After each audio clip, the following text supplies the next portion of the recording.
Okay, so this would be over at the render. Okay.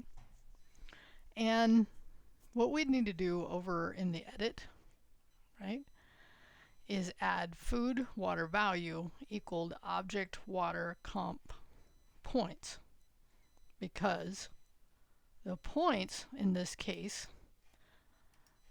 remember I was talking about this and I was talking about the fact that this needs a string. So let's, and you may have gotten this and that's great, but more importantly we want to understand why something works or why it doesn't.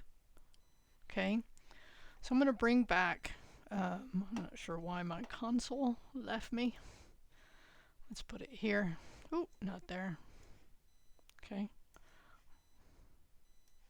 I don't even like it there. Did you know you can move your console all around, right?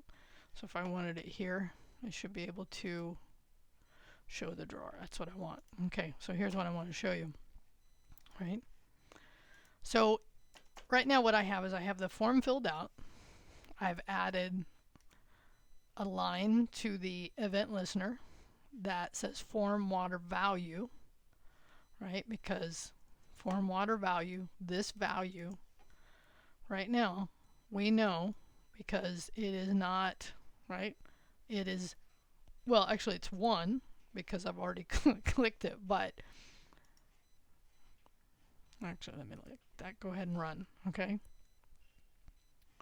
So what happens here, and this is what I want you to start to grasp, is that it actually works just by putting the points, but the points data, and let's just hit submit here so we can see it and then hit edit, is the points is actually an integer, because when we stored it, it was a parse int. But the value of that form right now is a string, and now it's an empty string.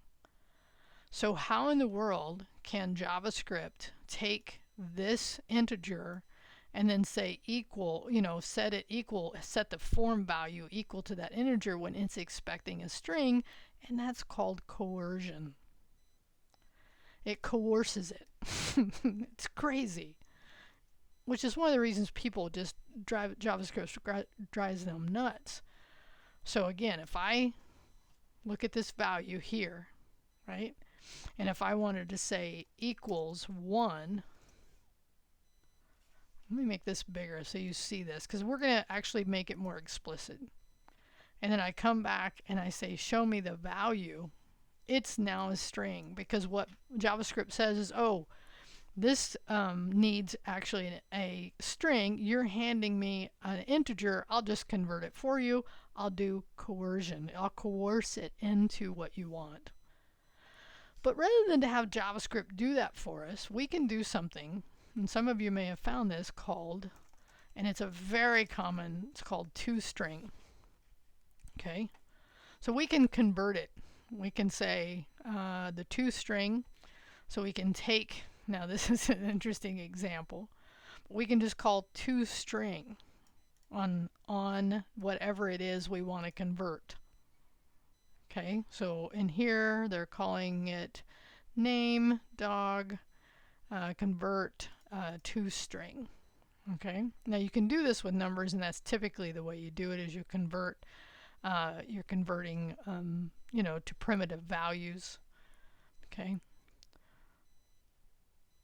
I was just going to show you example here, the number one. Okay, probably not a great example. Yeah, returns, here we go. That's when you call number on it, right? So you can actually call num on it as well. But here's what we're going to do to make this more explicit, is we're going to go into the render, and then in here we're just going to call toString. Okay, I think it's string like this. Pretty sure that's what it is, because we're going to look. I'm pretty sure that's what it is. We'll find out in a minute. Again, we didn't have to do this. JavaScript did it for us, but I want you to know that this actually, if it works, if I have the code right, is a better, let's let this run, right? Let's come back over to our render. Let's look at this line right here. Okay. Oh, did I delete? I might have deleted.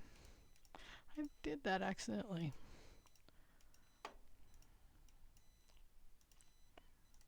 Okay, here we go. Cool. So when I hit edit now, let's see if it runs. Oh, good, it does. And now, right, it should have converted that integer now into a string. So JavaScript doesn't have to do coercion for us. We're doing it more explicitly. Again, I want you to just see the difference. Let's just let it run, make sure everything's okay. Looks like it is. Come back here. Good, that's 24. Let me just make sure our numbers are good. Right, hit edit, select 9 times, 27, edit, or, yeah, that looks good, right? Let's hit edit. Right. Yeah, that looks right. If not, you'll have told me. Okay, so that ends our code along and our carbon footprint. I think what we're going to do, and I'll give this some thought before I move on and do the code discussion this week, I think I'll have you look to how I did, how we would implement both washer and dryer, because that's where we have to take and do these calculations again. So I think I'm going to talk about that. And then I think we'll do two things. We'll do that and then do purchases, because purchases seems pretty straightforward as well. And it's another area we could use that same concept of just grabbing the value. Now you could talk about, and maybe that's what I'll do in the challenge, is like, what's the downfall of doing it this way? Meaning just calculate the points in the class or wherever you're doing it. And in this case, Stephen had a comment. I looked back at it, and the downside might be that if you wanted to actually output those values to the table, right, if you wanted to show all of them that were inputted, it'd be a little more, you'd have to have the logic somewhere that would do that. So, you know, in our case, because we're just calculating total now, we're not as concerned with that. All right. Go ahead and submit this, your history of, for here. If you had to update your code, do a commit for your code, any updates you did to it. I'll see you on the next one.